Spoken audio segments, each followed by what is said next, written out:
FBI agent Daniel Carter sat across from the teenage girl in the cold gray room. The metal table between them felt like a barrier that kept growing wider with each passing minute. Maya Rodriguez was 16 years old, with dark hair pulled back, in a simple ponytail and brown eyes that seemed too serious for someone her age. She wore a plain blue hoodie and jeans that looked like they had seen better days. Her hands rested flat on the table, and she had not moved them once since the interview began 2 hours ago. Agent Carter had been with the FBI for 12 years and thought he had seen everything. Drug dealers who swore they were just holding the packages for friends, bank robbers who claimed they were making withdrawals, thieves who insisted they were just borrowing things. But this case was different in a way that made his head hurt. 3 strange metal objects had been found in Maya's backpack during a routine school security check. The objects were unlike anything the FBI lab had ever seen before. They seemed to be made of materials that did not exist on any periodic table. They hummed with an energy that made electronic devices go crazy when they got too close. Maya had been sitting in this room for hours now, and her story had not changed once, not even a little bit. Most people started changing details after the first hour. They would add things or take things away or try to make their stories sound better. But Maya kept saying the same thing over and over again. Her mother, Rosa Rodriguez, had given her these objects for protection. Rosa was a Navy SEAL who worked on special missions that Maya could not talk about. The objects were tools that Rosa had gotten during one of these missions.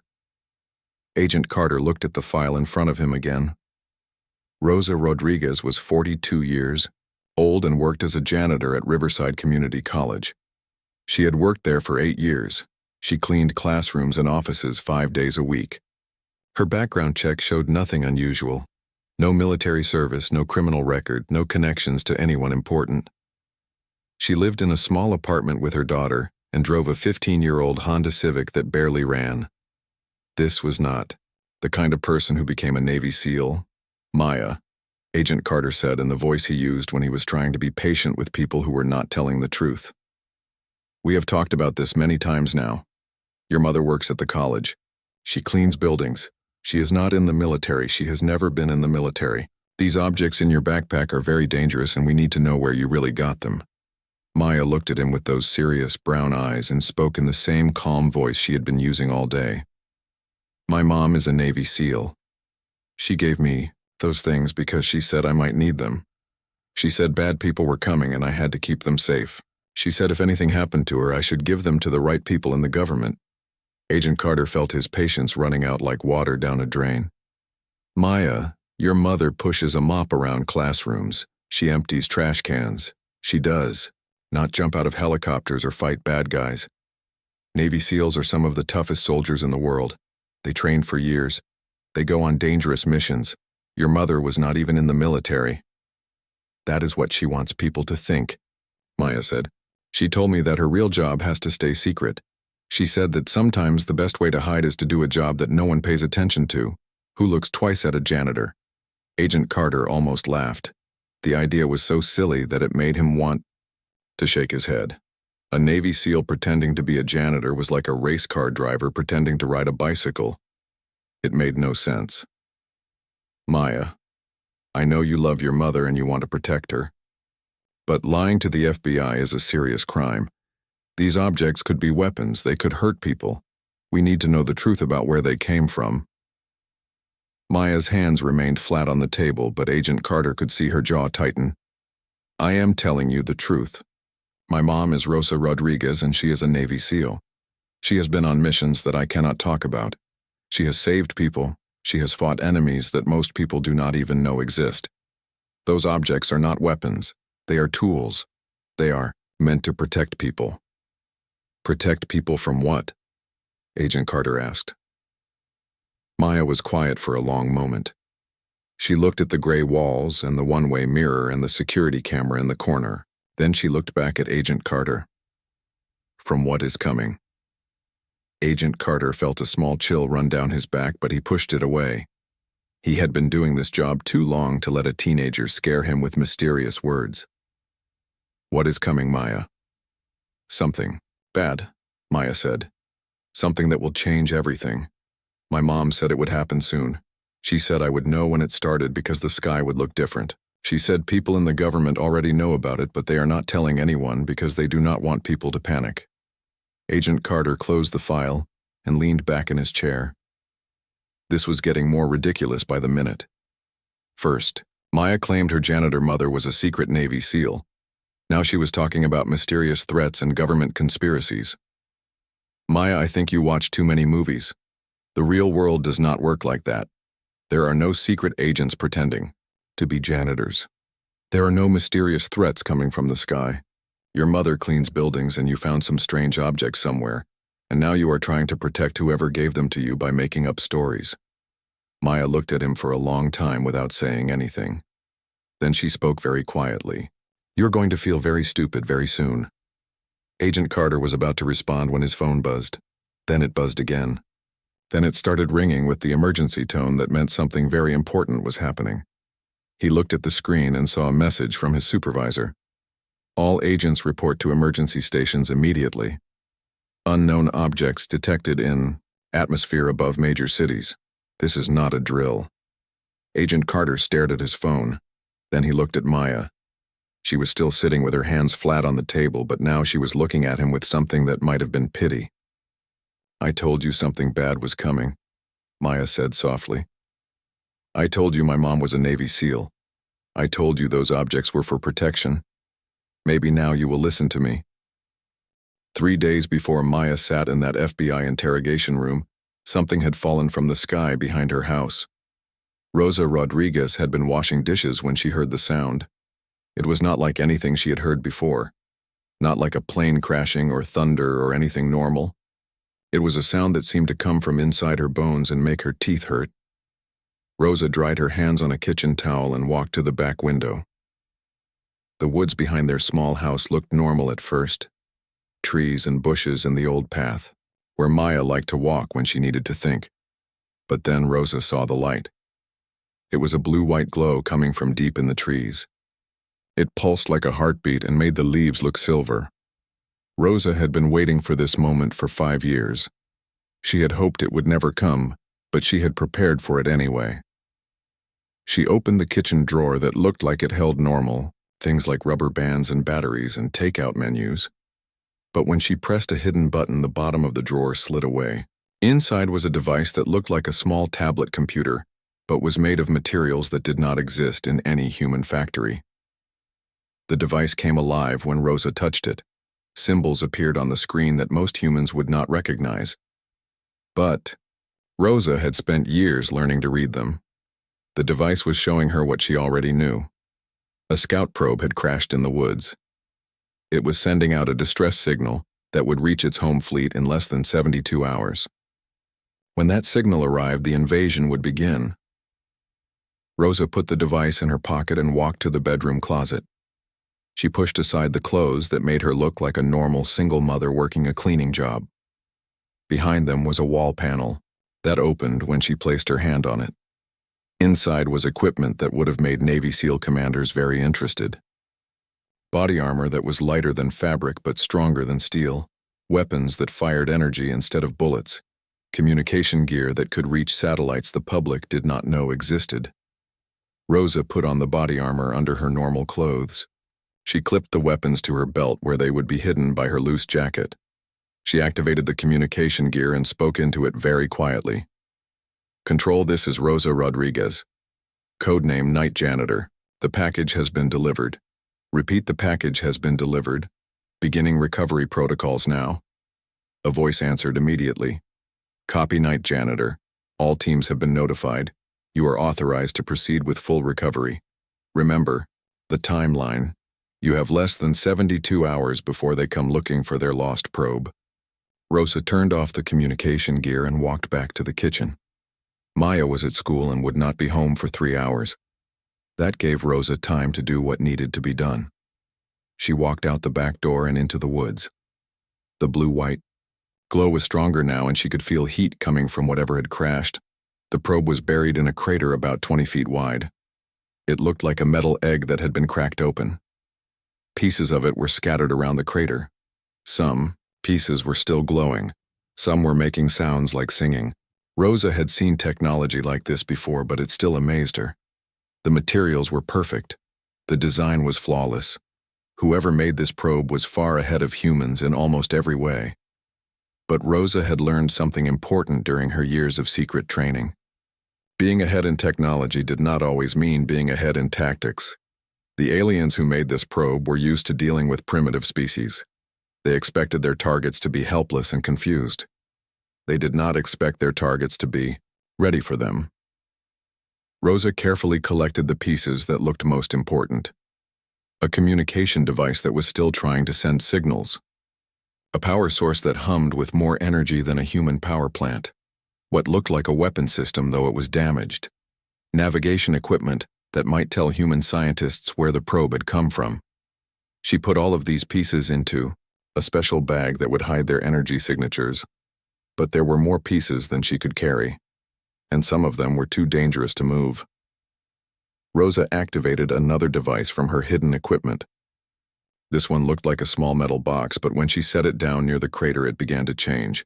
It grew larger and sprouted arms and tools. It was a recovery robot designed specifically for alien technology. The robot worked quickly and quietly. It collected every piece of the probe and scanned the crater for any trace of alien materials. It took soil samples and water samples and air samples. It recorded everything with sensors that could detect things human eyes could not see. When it was finished, it would destroy itself and leave no evidence that it had ever existed. Rosa watched the robot work and thought about what came next. The probe had been part of a scouting mission. The aliens who sent it were careful and thorough. They would want to know what happened to it. When they did not receive its regular reports, they would come to investigate. They would bring enough ships and weapons to turn Earth into a smoking ruin. But they did not know that humans had been preparing for this day. They did not know that the first alien contact had happened 5 years ago, when another probe had crashed in the Atlantic Ocean. They did not know that human scientists had been studying alien technology and building defenses ever since.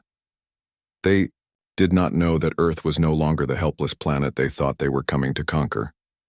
Rosa finished collecting the most important pieces and watched the robot complete its work. She had enough alien technology to keep human scientists busy for months, but she also had something more important. She had a daughter who would need to be protected when the invasion began.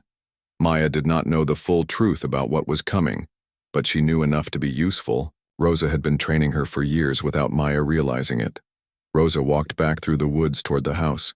Maya would be home from school soon. Rosa would give her the most important pieces of the alien technology and tell her to keep them hidden. Maya would think it was just another one of her mother's strange requests. She would not understand until it was too late to ask questions. Rosa reached the back door and looked up at the sky. It looked normal now, but she knew that in less than 3 days it would be full of alien ships. She knew that most people on Earth would panic when they saw those ships. They would think humanity was doomed. But Rosa knew better. She knew that humans had been getting ready for this fight for 5 years. She knew that when the aliens arrived, they were going to get the surprise of their lives. Far beyond the edge of Earth's solar system, a fleet of ships moved through space like predators stalking prey. The ships were massive and dark and built for war. Their hulls were made of metals that could withstand the heat of stars.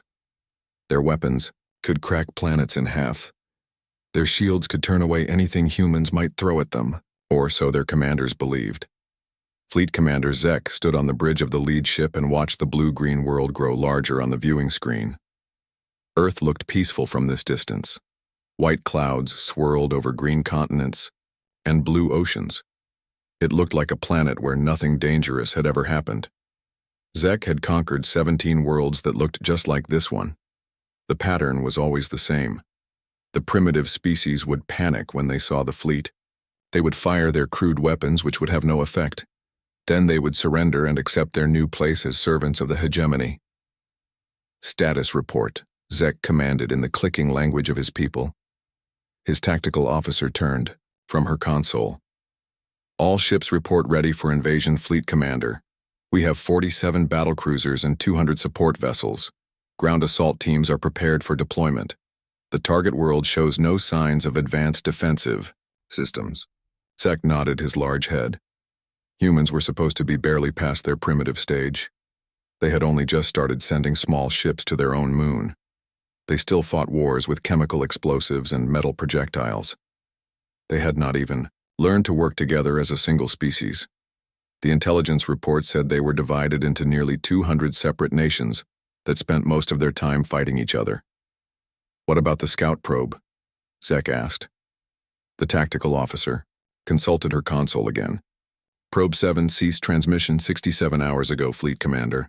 It was conducting final surveys of the target world when contact was lost. Long-range sensors show no debris field. The probe likely suffered mechanical failure and crashed. Zek was not concerned. Scout probes sometimes failed. It was rare, but it happened. The important thing was that the probe had already transmitted enough information for the fleet to plan its attack. Earth had primitive radar systems that might detect the fleet when it got close, but humans had no weapons that could threaten hegemony ships. Their most powerful missiles could barely reach their own moon. Their energy weapons were limited to small laser devices used for cutting metal. Begin final approach, Zek ordered. All ships maintain formation. Deploy scanning arrays. I want to know the location of every human military installation and population center before we enter orbit. The fleet began to move faster. The massive ships activated engines that bent space itself to push them forward. What should have taken months to travel took only hours. Earth grew from a small blue dot to a large sphere that filled the viewing screens. Zek could see the lights of human cities on the dark side of the planet. Millions of lights that represented millions of humans who had no idea what was about to happen to them. The scanning arrays began their work. Powerful sensors reached out to examine Earth in ways that humans could not detect. The sensors found human cities and military bases and weapon stockpiles. They found submarines hidden under the oceans and satellites orbiting the planet. They found radar stations and communication networks and power plants. Everything was exactly as the intelligence reports had predicted. Humans had spread across their world, but they were still using primitive technology. Scanning complete, Fleet Commander, the tactical officer reported. Human defensive capabilities are minimal. Their weapons are chemical and kinetic-based. Their vessels cannot operate outside their atmosphere except for small research craft. Their communications use electromagnetic radiation that we can easily jam. They have approximately 8 billion individuals spread across 7 continents. Zek studied the tactical display that showed Earth and all the human installations the sensors had found. He had seen similar displays many times before. Primitive species always followed the same patterns. They built their cities near water sources. They concentrated their military forces in obvious locations. They relied on technologies that could be easily disrupted. Humans appeared to be no different from any of the other species the hegemony had conquered. Estimated time to complete. Subjugation? Zek asked. The tactical officer ran calculations on her console. Based on previous campaigns against similar species, Fleet Commander, I estimate 48 hours for complete orbital control. An additional 72 hours to secure all major population centers. Human military resistance should collapse within the first 24 hours once they realize their weapons are ineffective against our shields. Zek was pleased. A 5-day campaign was faster than average. Most primitive species took at least a week to fully subjugate, but humans seemed to be particularly weak. They had not even developed fusion power or antimatter weapons. They were still burning fossil fuels and splitting atoms for energy. It would almost be embarrassing to add such a backward world to the hegemony. What about human leadership? Zek asked. Have we identified their command structure? Humans do not have unified leadership, Fleet Commander. They are divided into multiple political entities that frequently conflict with each other. We have identified approximately 20 major military powers and 47 nuclear weapon states. Their command structures appear to be bureaucratic and slow to respond to threats. We should be able to achieve complete tactical surprise. Zek nodded again. This was even better than he had hoped. Divided leadership meant humans would waste precious time arguing among themselves instead of coordinating their defense. By the time they managed to organize any kind of unified response, the battle would already be over. Deploy the advanced scouts, Zek ordered. I want real-time intelligence on human activities as we approach. Monitor their communications and weapon systems.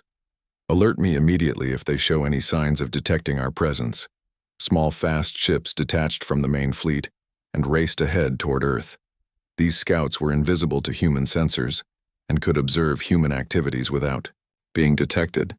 They would provide early warning if humans somehow managed to spot the approaching fleet. But Zek did not expect any surprises. The intelligence on human capabilities was thorough and recent. Earth was a primitive world inhabited by a primitive species that had never faced a real threat from space. In a few hours, the invasion would begin, and in a few days it would be over. Then Earth would become another colony world serving the hegemony.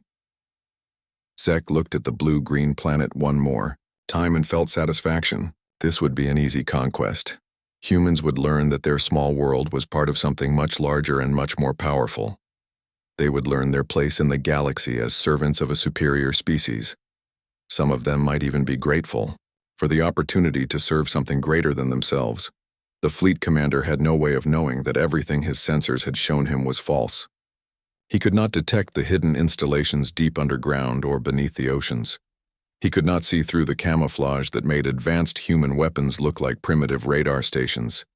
He had no idea that humans had been preparing for his arrival for 5 years. Zek thought he was hunting helpless prey. He was about to discover that sometimes the prey bites back. Agent Carter stared at his phone while alarms began blaring throughout the FBI building. The emergency message on his screen seemed impossible. Unknown objects in the atmosphere above major cities. This is not a drill. He looked at Maya, who was still sitting calmly with her hands flat on the table. The alarms did not seem to surprise her at all. This is just a coincidence, Agent Carter said, but his voice sounded weak even to himself. There could be many explanations for objects in the sky. Weather balloons, military exercises, equipment malfunctions. Maya looked at him with those serious brown eyes. Agent Carter, do you really believe that? Before he could answer the interrogation, room door burst open. Agent Carter's supervisor, Lisa Murphy, rushed in with a face that was pale with stress. Behind her were 2 men in black suits who looked like they had not slept in days. Agent Carter had never seen them before, but they carried themselves like people who were used to being in charge of important things. Carter, released the girl immediately, Agent Murphy said. We are transferring custody to federal authorities under Emergency Protocol 7. Agent Carter had never heard of Emergency Protocol 7. What is going on? Who are these people? Why? Are we releasing a suspect who is carrying unknown weapons? One of the men in black suits stepped forward. He was tall and thin with gray hair and eyes that looked like they had seen too much. Agent Carter, my name is Director Alan Brooks. I work for a government agency that you have never heard of. We need to speak with Miss Rodriguez immediately. Her mother has been activated under protocols that supersede all normal FBI operations. Her mother is a janitor, Agent Carter said. She cleans buildings at a community college. What protocols could possibly involve a janitor? Director Brooks looked at Agent Carter like he was looking at a child who had asked why the sky was blue. Agent Carter, what do you know about Project Guardian? I have never heard of Project Guardian. That is because Project Guardian is classified, at levels that require congressional approval to even mention. But current circumstances require us to brief certain federal agents on need-to-know basis. Agent Carter, you're about to learn that your government has been preparing for this day. For 5 years. Maya stood up from her chair for the first time since the interrogation began. Can I have my things back now? My mom said I would need them when this started. Director Brooks nodded to the other man in the black suit who left the room and returned with Maya's backpack. Agent Carter watched as Maya opened the backpack and carefully removed the 3 strange objects. Under normal light in the interrogation room, they had looked unusual, but now they were glowing with the same blue-white light that Agent Carter had seen in the evidence photos. What are those things? Agent Carter asked. Maya held up the first object, which looked like a smooth metal disc. This is a communication device. It can contact human defense forces anywhere on Earth or in orbit around Earth. She held up the second object, which looked like a small cylinder. This is a scanner. It can detect alien technology and life forms from several miles away. She held up the third object, which was shaped like a curved blade. This is a weapon. It fires energy that can cut through almost anything. Agent Carter felt like the world was spinning around him. How do you know what those things do? Because my mom has been training me to use them since I was 12 years old, Maya said. She told me that someday bad people from space would come to Earth, and when that happened, I would need to help fight them. She said that most people would not know what was happening, but some people in the government had been getting ready for a long time. Director Brooks was already moving toward the door. Agent Carter, we need to evacuate this building immediately. Miss Rodriguez, we have transport waiting to take you to the command center. Your mother is already en route. Agent Carter followed them into the hallway where he could see other FBI agents looking confused and scared. The alarms were still blaring, and now there were voices on the intercom system giving evacuation orders. Through the windows at the end of the hallway, Agent Carter could see people in the parking lot pointing up at the sky. What is in the sky? Agent Carter asked. Director Brooks stopped walking and looked at Agent Carter. Agent Carter, 15 minutes. Ego objects the size of city blocks appeared in the atmosphere above Washington, New York, Los Angeles, Chicago, and 12 other major cities. These objects do not match any known aircraft or atmospheric phenomena. They are not responding to radio communication. They are not showing up on standard radar, but they are visible to the naked eye, and they are getting larger. Maya activated the communication device and spoke into it. Command Center, this is Maya Rodriguez. I am with FBI Agent Daniel Carter and Director Brooks. We are evacuating the FBI building now. What is the status of the defense grid? A voice came from the device. Immediately. Maya, this is Colonel Sandra Price at Command Center. Defense grid is at full activation. All Guardian teams are deployed. Your mother's unit is moving to position 7. We need you at Command Center for technical support. Estimated time to arrival? 15 minutes, Maya said. The agent does not know about Guardian yet. Do you want me to brief him? Negative. Save the briefing for when you get here. We have bigger problems. The objects are not just ships, Maya, they are scanning us. Whatever is up there knows where all our cities are. They know where our military bases are. They think they know what our weapons can do. Agent Carter grabbed Maya's arm. Wait, stop. You are telling me that aliens are invading Earth right now, and your mother, who I thought was a janitor, is actually some kind of secret soldier, and you have been trained to fight aliens, and the government has been preparing for this. For years? Maya looked at him patiently. Yes, Agent Carter, that is exactly what I am telling you. And we need to hurry because the aliens are about to find out that Earth is not as helpless as they think. Director Brooks was already at the exit doors. Agent Carter, you can come with us to the command center and learn the truth, or you can stay here and wait for the invasion to begin. But make your choice quickly because we need to move now. Agent Carter looked around the FBI building where he had worked for 12 years. Everything looked normal except for the alarms and the evacuation orders and the people pointing at the sky. Everything looked normal except for the teenage girl holding alien weapons like she had been born to use them. Everything looked normal except for the fact that the world was apparently about to end. Command Center, this is Maya Rodriguez, Maya said into the communication device. Agent Carter is coming with us. He might be useful for coordination with local law enforcement. The voice from the device answered immediately. Copy, Maya. Tell Agent Carter that in about 10 minutes he is going to see things that will change how he thinks about everything.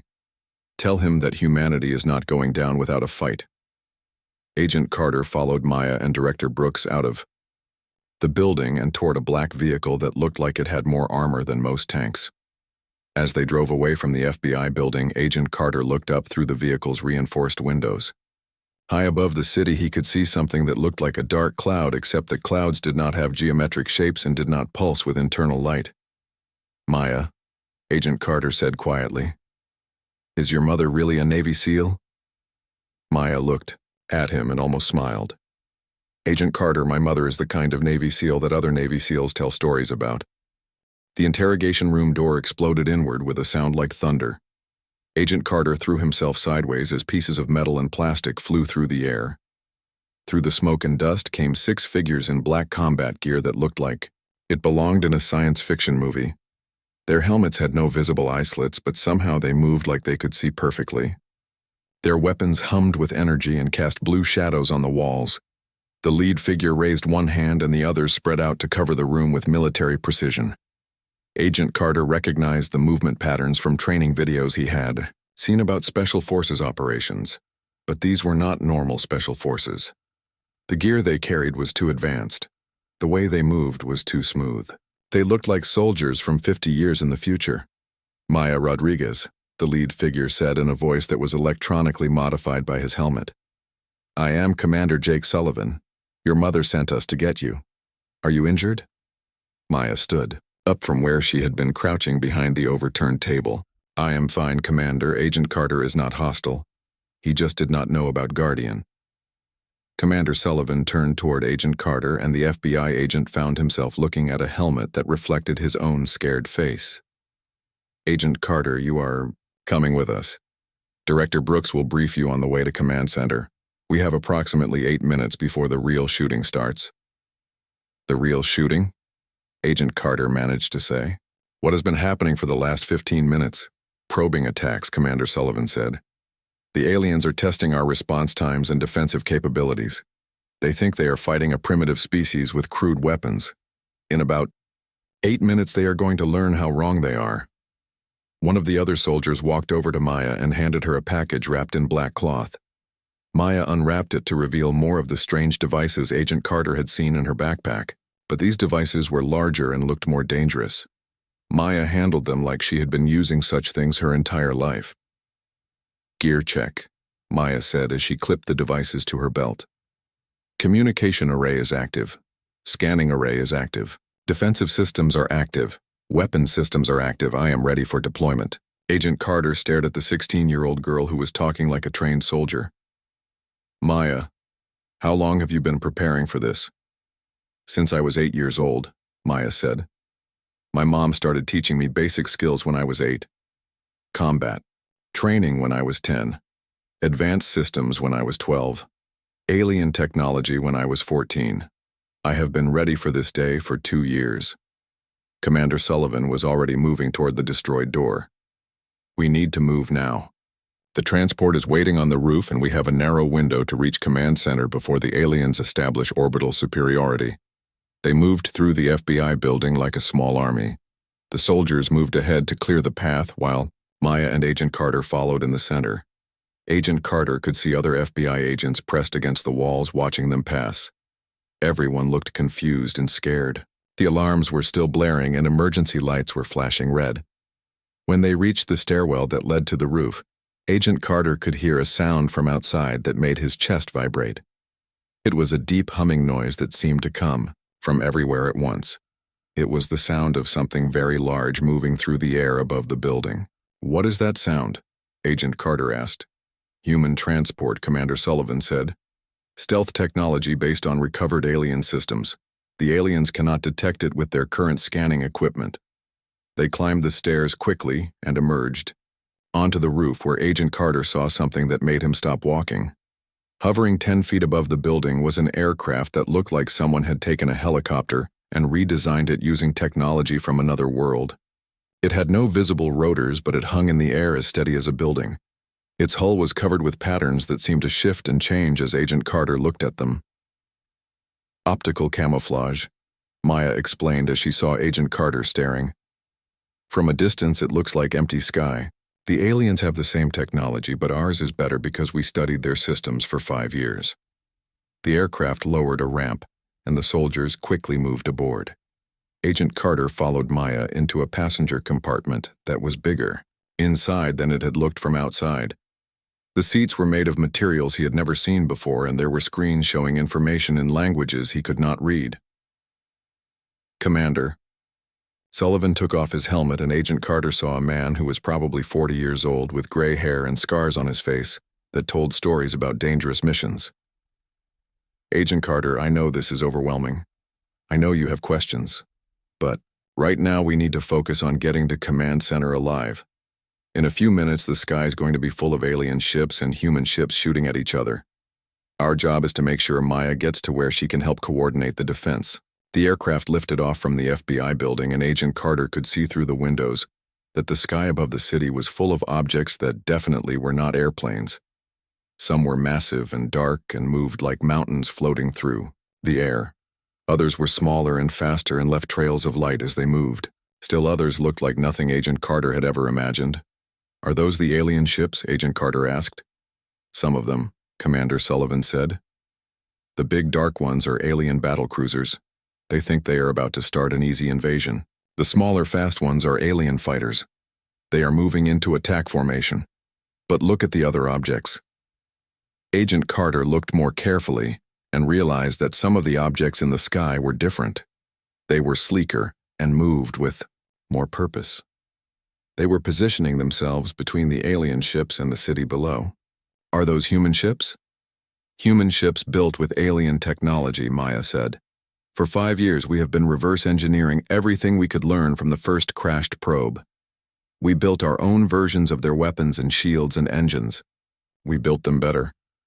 Suddenly, the sky lit up with beams of energy that connected the various objects like deadly lightning. The alien ships were firing first, trying to destroy what they thought were primitive human aircraft. But their energy beams struck shields that absorbed the attacks and redirected them back at the alien ships. Then the human ships returned fire, with weapons that cut through alien armor like it was made of paper. "The aliens are about to get the biggest surprise in their military history," Commander Sullivan said. "They came here expecting to fight bow and arrows. Instead, they are fighting people who studied their own technology and made it better." The aircraft banked sharply to avoid a piece of burning debris that was falling from the sky. Agent Carter could see that one of the massive alien battle cruisers was already severely damaged and losing altitude. Human fighters were swarming around it like angry insects attacking a giant. "How is this possible?"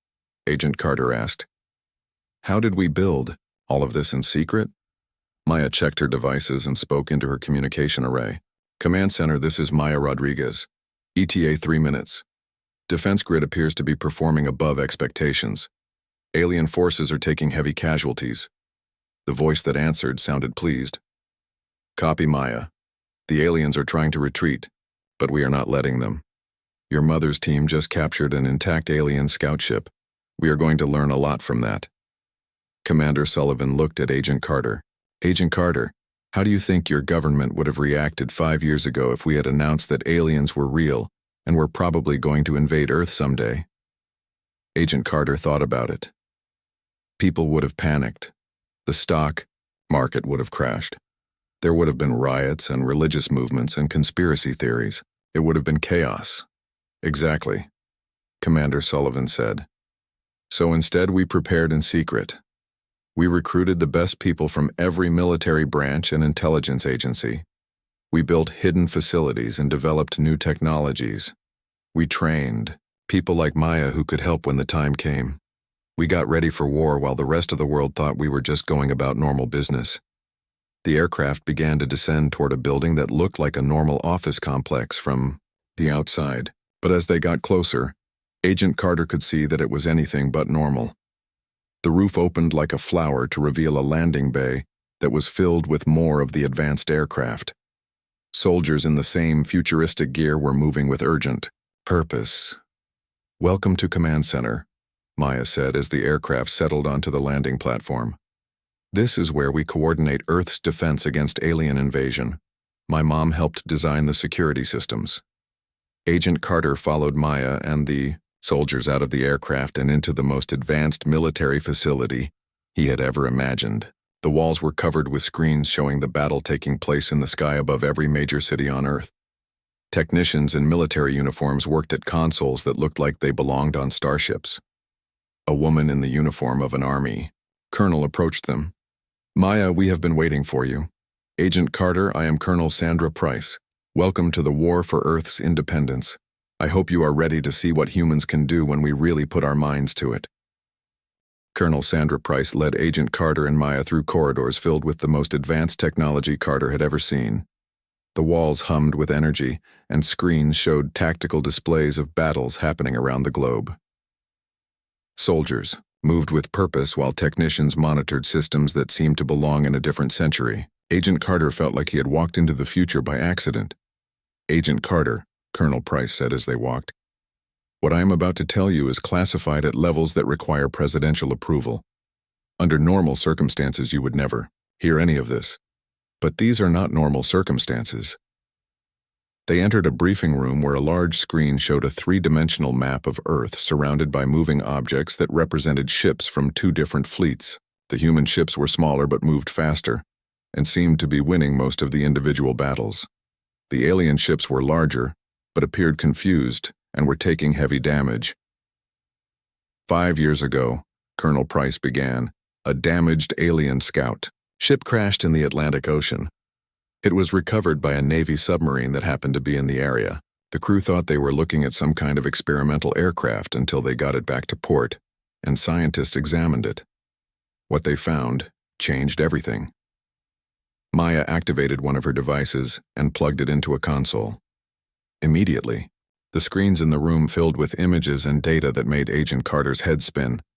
Technical diagrams of alien technology, star charts showing the positions of distant worlds, video recordings of alien creatures that looked nothing like humans.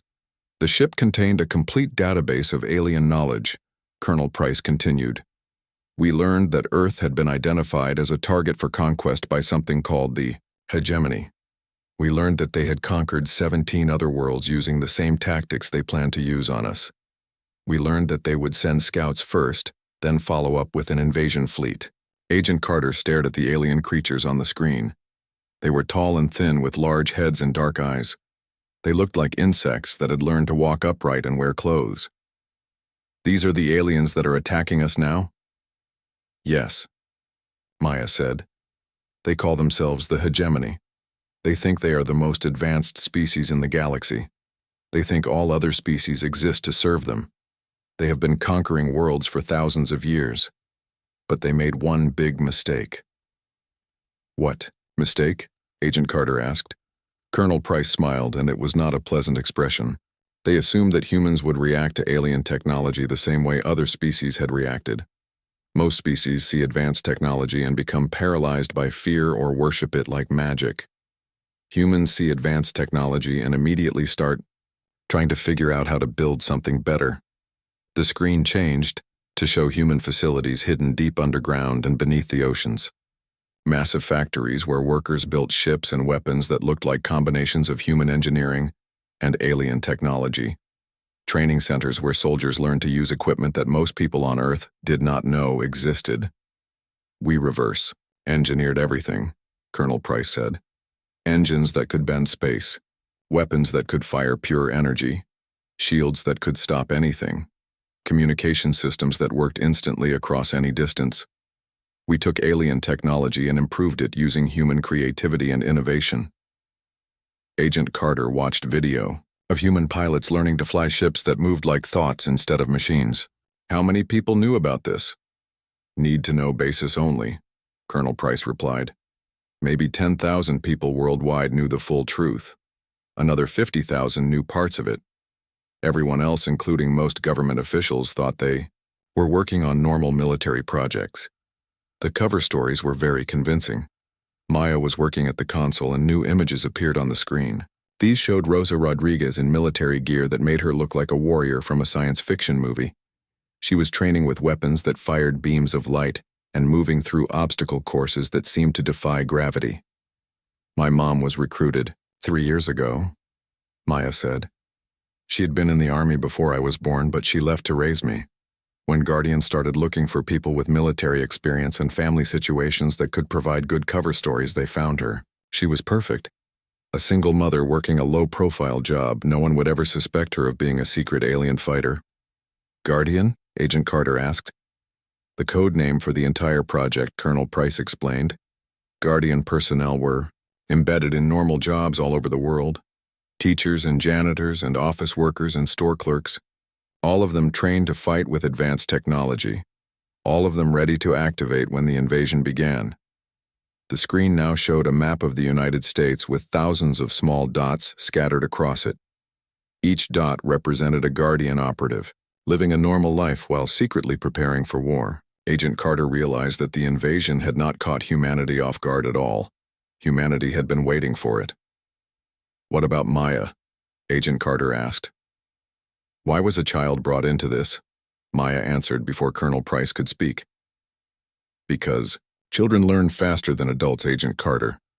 Because I grew up with this technology, so it feels natural to me. Because someone needed to know how to use alien systems if something happened to the adult operatives. And because the aliens would never suspect that a 16-year-old girl could be dangerous to them. Agent Carter looked at Maya with new understanding. She was not just a teenager who had gotten caught up in something bigger than herself. She was a weapon that had been carefully crafted over 8 years to be exactly what humanity needed when this moment arrived. The objects you found in her backpack, Colonel Price said, are some of the most advanced pieces of technology on Earth. Maya knows how to use them better than our best scientists understand them. She has been training with alien systems since she was 8 years old. In terms of technical knowledge about hegemony technology, she is one of the most valuable people on the planet. Alarms began sounding in the briefing room and a voice came over the intercom system. All personnel to battle stations. Alien forces are regrouping for a major assault. Guardian teams Alpha through Delta report to deployment stations. This is not a drill. Colonel Price was already moving toward the door. Agent Carter, you can stay here and monitor the situation, or you can come with us to see how this war really works. But Maya needs to get to the command center immediately. Her technical support could be the difference between victory and defeat. Maya was gathering her equipment and checking her weapons. Agent Carter watched her move with the confidence of someone who had been preparing for this moment her entire conscious life. Maya, are you scared? Maya looked at him with those serious, brown eyes. Agent Carter, I have been scared every day for 8 years. Scared that the aliens would come and we would not be ready. Scared that I would make a mistake that got people killed. Scared that we would lose and everyone I care about would die. But you know what scares me more than anything? What? The idea that after all this preparation and training and sacrifice, we might actually lose because someone in our government did not have enough faith in human beings to tell them the truth. Agent Carter thought about that as they left the briefing room and headed toward the command center. Maya was right. Humans had been kept in the dark about the greatest threat their species had ever faced, but they had also been protected by people who were willing to sacrifice normal lives to prepare for this war. People like Rosa Rodriguez, who pretended to be a janitor while secretly becoming one of Earth's greatest warriors. Colonel Price, Agent Carter said as they walked through. Corridors filled with controlled chaos. Are we going to win this war? Colonel Price looked at him with the same expression Maya had used earlier. Agent Carter, the aliens came here expecting to fight primitives with sticks and stones. Instead, they are fighting humans with alien technology that we made better than the original. What do you think is going to happen? The sky above Earth erupted into the largest battle in human history. Massive alien warships that had expected easy victory found themselves facing human vessels that moved like hunting wolves and struck like lightning. Fleet Commander Zek stood on his bridge watching his carefully planned invasion turn into a nightmare that made no sense. Report, Zek demanded, as another of his battle cruisers exploded in a ball of fire that lit up the dark side of Earth. His tactical officer looked terrified. Fleet Commander, we have lost 12 ships in the first 20 minutes of engagement. Human vessels are using weapons and defensive systems that should not exist. Their technology appears to be equal or superior to our own. This was impossible. The intelligence reports had been clear. Humans were primitive. They used chemical rockets and metal projectiles. They had barely started exploring their own solar system. They were divided into warring nations that could not cooperate on anything important. They should have surrendered the moment they saw hegemony ships. Instead, human fighters were swarming through Zek's fleet like angry insects. They moved faster than anything in the hegemony arsenal. Their weapons cut through hegemony armor like it was made of soft metal. Their shields absorbed hegemony energy blasts and somehow redirected the power back at hegemony ships. How are they doing this? Zek asked. Where did they get this technology? The tactical officer consulted her instruments with shaking hands. Fleet Commander, the energy signatures are familiar. Human weapons appear to be based on hegemony designs, but they have been modified in ways we do not understand. It is as if they studied our technology and found ways to improve it. On Earth's surface, Rosa Rodriguez led her team through the ruins of what had been downtown Los Angeles 30 minutes ago. The alien attack had been devastating but brief. Human defense platforms hidden beneath the city had emerged to engage the alien ships. Now the sky was full of burning debris from both sides, and Rosa's job was to secure any alien technology that survived the crash. "Movement ahead," called out Sergeant Tony Martinez as he scanned the rubble with equipment that could see through solid walls. Two alien life forms approximately 50 meters northeast. They appear to be injured but alive. Rosa checked her own scanner and confirmed the reading. "Remember the priority list.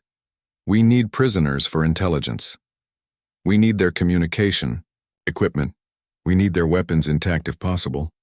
Lethal force is authorized, but try to take them alive first." Rosa's team moved through the devastated city with the confidence of soldiers who had trained for this exact scenario for years. They wore armor that was lighter than normal military gear, but could stop energy weapons that would melt conventional protection. They carried rifles that fired concentrated energy bursts instead of bullets. They moved like humans but fought with technology that was beyond anything most people on Earth knew existed. The two alien survivors were trapped under the wreckage of their scout ship. They were badly injured and their equipment was damaged, but they were still dangerous. Rosa's team surrounded them using tactics that combined human military doctrine with strategies developed specifically for fighting alien enemies. "Surrender and you will be treated according to military protocol," Rosa announced in the clicking language that Guardian teams had learned from studying alien communications. "Resist, and you will be neutralized." The aliens looked at Rosa with shock that was visible even through their face masks. One of them spoke in heavily accented English. "You speak our language. This is not possible. Primitive species do not learn hegemony speech." Rosa smiled inside her helmet. "We learned a lot of things from the probe that crashed 5 years ago. We learned your language.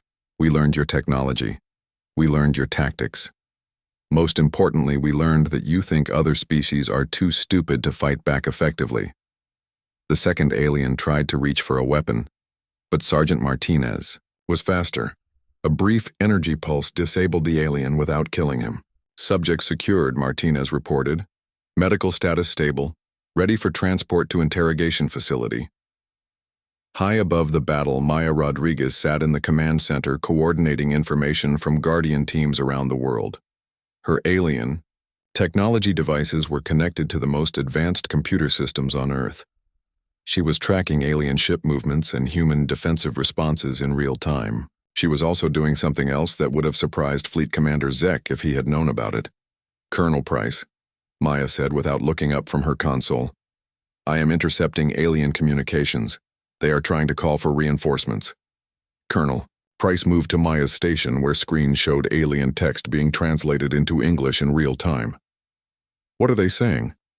Maya read from the translation display. "Fleet Commander Zek is reporting to his superiors that human resistance is much stronger than expected.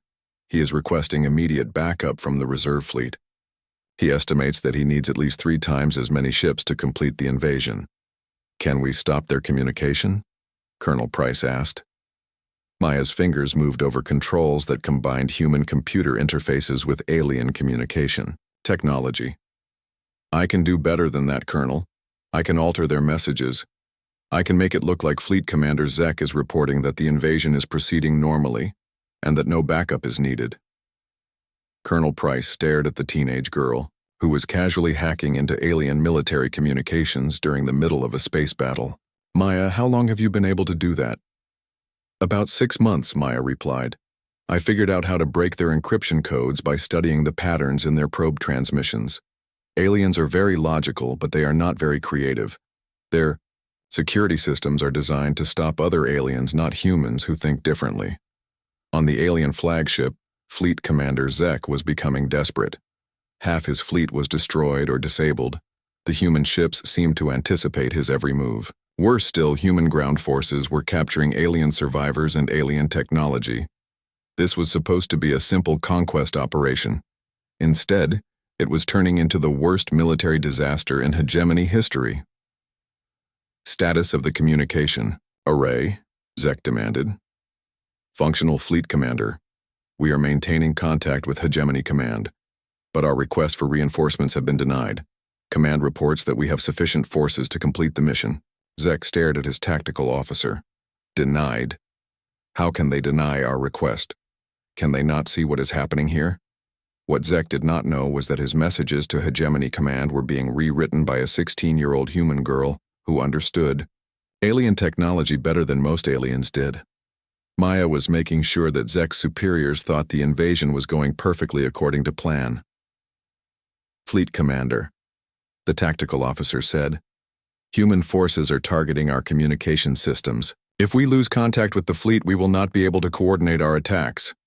Then we finish this quickly, Zek declared. All ships target human population centers. If we cannot defeat their military forces, we will force them to surrender by threatening their civilians. But when Zek gave the order to target human cities, his ships found that their weapons would not respond. Their targeting systems had been compromised by viruses that Maya had introduced through the communication hack. The alien ships could fire their weapons, but they could not aim them at anything except empty space. Fleet Commander, our weapons are malfunctioning, the tactical officer reported. Targeting computers are not responding to commands. Zek realized that somehow the humans had gotten inside his ship's computer systems. The primitive species that was supposed to surrender in terror was instead fighting back with tactics and technology that the hegemony had never encountered before. This is impossible, Zek said. How can they be doing this? If Zek could have seen into the human command center, he would have had his answer. Maya Rodriguez was sitting at her console surrounded by alien technology that she had been learning to use since she was 8 years old. She was fighting the battle for Earth not with guns or ships, but with knowledge and creativity, and the kind of stubborn determination that had made humans the most dangerous species the galaxy had ever seen. Colonel Price, Maya said as she watched alien ships trying helplessly to target empty space. I think it is time to show the aliens what happens when humans really get angry. Maya's fingers danced across the console as she coordinated the final phase of Earth's defense. Around her, the command center hummed with activity as military personnel monitored battles taking place in orbit around Earth and on the surface of 6 continents. Agent Carter stood behind Maya, watching the most advanced teenager on Earth turn an alien invasion into a human victory. All Guardian teams report successful completion of primary objectives, Colonel Price announced to the command center. Alien ground forces have been neutralized or captured. Alien technology recovery is proceeding ahead of schedule. Human casualties are within acceptable parameters. Maya looked up from her console where she had been tracking the location of every alien ship in Earth's solar system. Colonel Price, I have complete control of alien communication systems. Fleet Commander Zek still does not know that his messages to the Hegemony home fleet are being altered. His superiors think the invasion is going perfectly. Agent Carter shook his head in amazement. Maya, you have been rewriting alien military communications during a space battle. How is that even possible? Maya turned in her chair to face him. Agent Carter, humans and aliens think very differently. Aliens are logical and predictable. They follow rules and protocols. They do things the same way every time. Humans are creative and unpredictable. We change tactics. We improvise solutions. We think of possibilities that aliens never consider. On the main screen, Agent Carter could see the battle in orbit around Earth. What had started as an overwhelming alien assault had turned into a rout. Human ships were systematically destroying or capturing alien vessels. The massive alien battlecruisers that had seemed so threatening were now burning wrecks falling toward Earth's atmosphere. What about the alien fleet commander? Agent Carter asked. Is he still alive? Maya checked her displays. Fleet Commander Zek is still on his flagship, but his ship is surrounded by human vessels. His weapons are disabled. His shields are failing. His crew is requesting permission to surrender. Colonel Price moved to stand next to Maya's console. What is our recommendation for handling Zek? Maya considered the question while monitoring data streams from across the solar system. We should capture him alive, Colonel. He has information about other hegemony fleets and conquest plans. Plus, I want to see his face when he realizes that he was beaten by the species he thought was too primitive to fight back.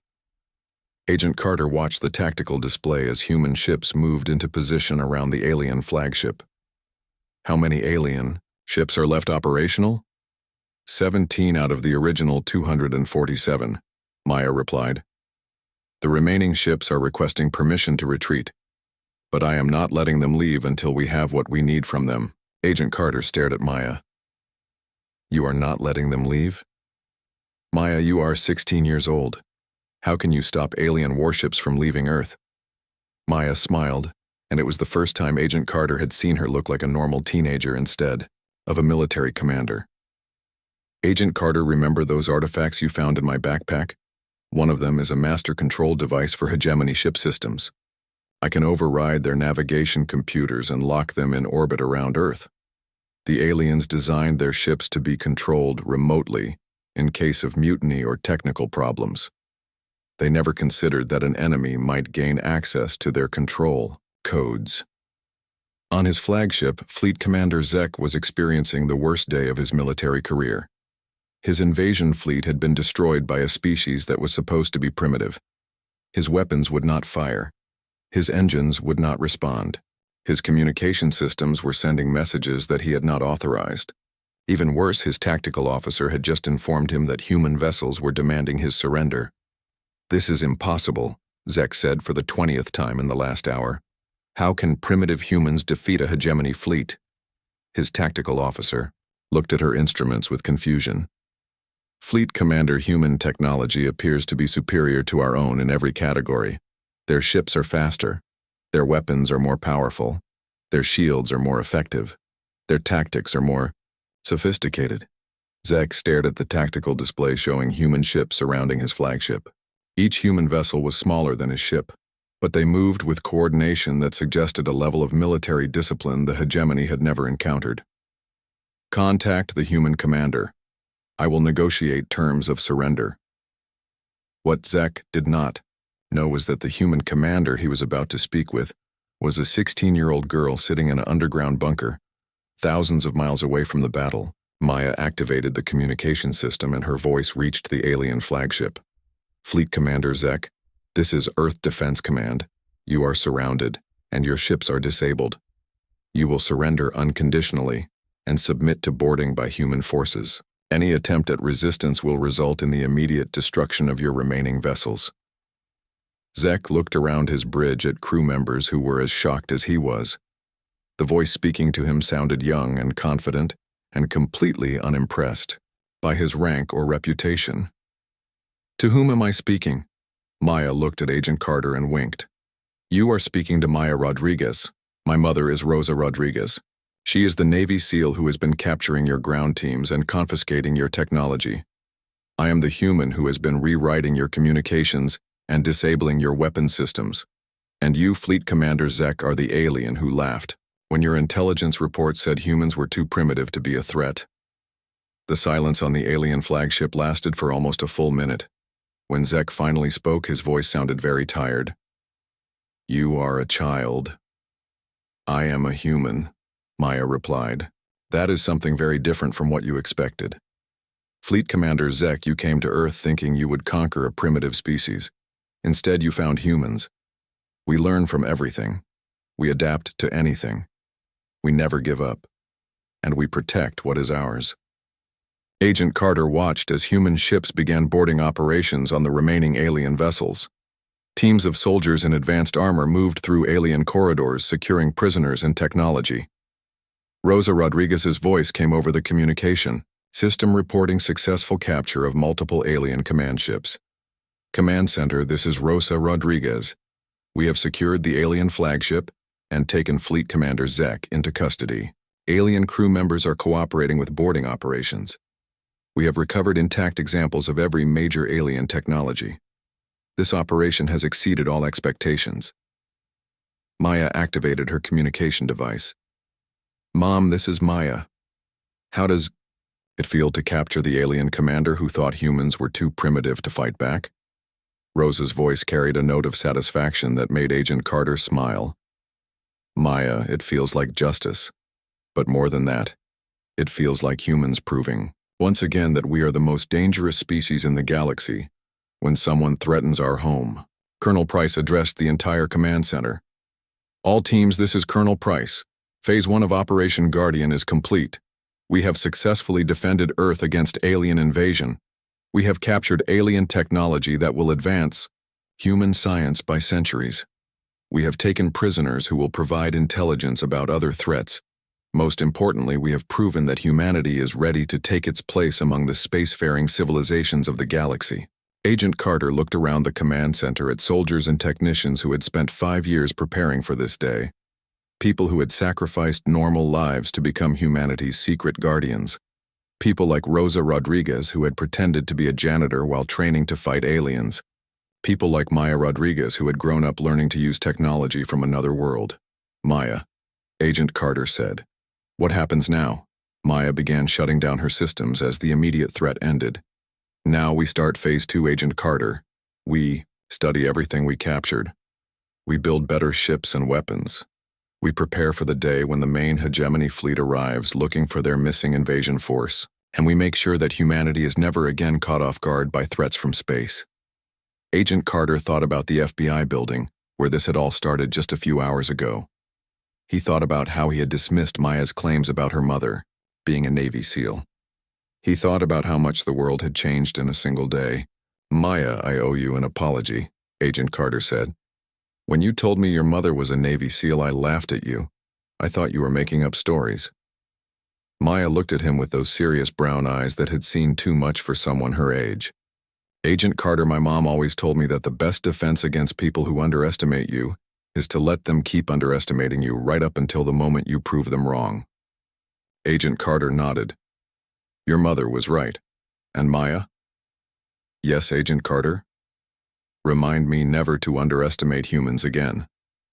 Maya smiled, and for the first time since this had all started, she looked like a normal 16-year-old girl instead of a warrior who had just saved the world. Agent Carter, I do not think that will be a problem. After today, I think the entire galaxy is going to know exactly what humans are capable of when we decide to fight back. Outside the command center, the sun was rising on a world that had changed forever. Earth was no longer a hidden planet hoping to avoid notice from dangerous neighbors. Earth was now a proven military power that had defeated an invasion fleet from an advanced alien civilization. Ellie,